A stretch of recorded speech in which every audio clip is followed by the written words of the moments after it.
Ladies and gentlemen, once again, I am Nev from Nev's Tech Bits, and today I want to be talking about some of the coolest, some of the most fun parts of tech. And I think one of the coolest and most fun parts of tech is the RC helicopters that have been sweeping around for the last maybe about 5 years. I'm sure we've all seen them. And I've got myself an interesting little cross selection up here of different helicopters, and I even have a really nice quadcopter. But anyways, let me give you some tips and advice of things that I learned about these little RC helicopters, and also some things that I have learned about drones. Now, generally, when people are talking about drones, they mean a unit that has four helicopters, or at least four rotating blades. And the reason why people prefer those ones is because you get more power. And one thing you realize really quickly when you get one of these, you take them outside, you're fighting the wind quite a bit. So you want as much power as you can get. Another problem that everyone seems to run into is lack of batteries. And the batteries on these things go to heck real quick. You'll be able to charge them, you'll be able to charge them, they'll hold a charge, and then the charge starts to drop off. And then if you don't manually switch the battery out, which can be very difficult, you gotta have real talent to do it. You might as well just throw them out. The price for these things is generally around the price of hobbies. I'm not sure if you guys have ever had hobbies where you have to go out and, like, let's say for fish tanks, you definitely have to spend a lot of money on stuff. The markup is unbelievable. I believe the markup is a little unreasonable when it comes to helicopters, but the price is definitely coming down. And you don't really get a lot of quality with that. Maybe I shouldn't say you don't get a lot of quality, but not much durability. Now, I did use this unit in ways I probably shouldn't have. I took this outside. I put it up as high as I can. As you can see, this is a Wi-Fi based one. I put it up as high as I can. I got out of range and then it crashed. So here you can see where I lost the weight. I lost the weight out of this one. Anyways, if you don't have the weights in these, they don't stay stable. So you definitely need to watch out for that. You might also notice the rear blade broke off.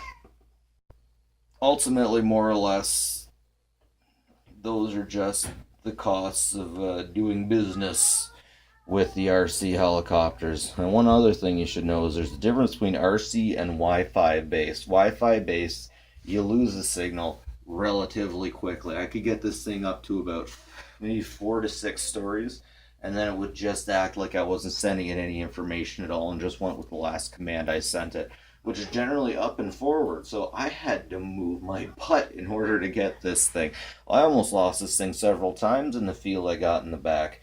But I was lucky enough to have the app called Wi-Fi Analyzer, and since this unit was actually putting out a Wi-Fi signal, I could use Wi-Fi Analyzer to track it, and I ended up finding it under a lot of downed hay.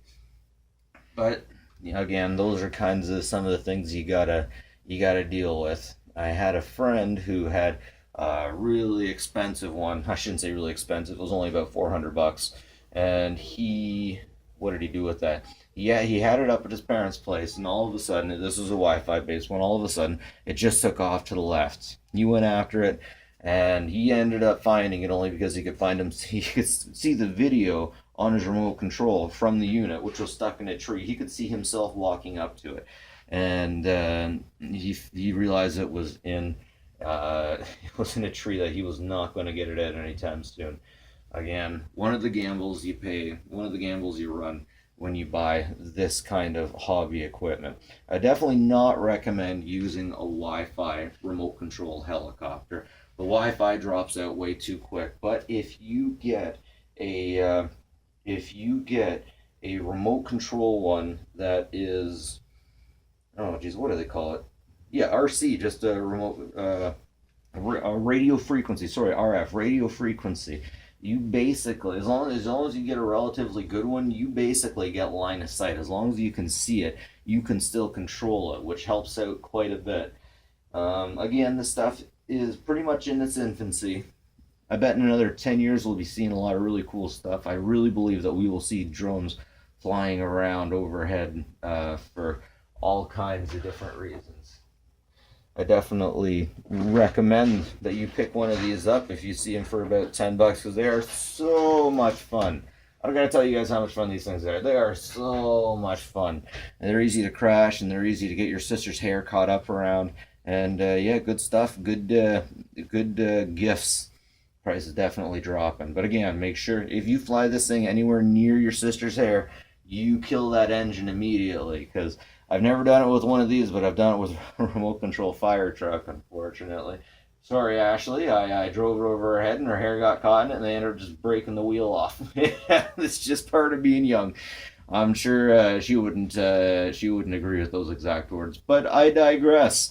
Anyways, I was about 5 when that happened, so hopefully she'll forgive me by now. That's it for me. Nev's from Nev's Tech Bits. Those are my tips on RC helicopters and drones. Pick one up and have a good one, guys. Like and subscribe if you like what you see. Bye bye.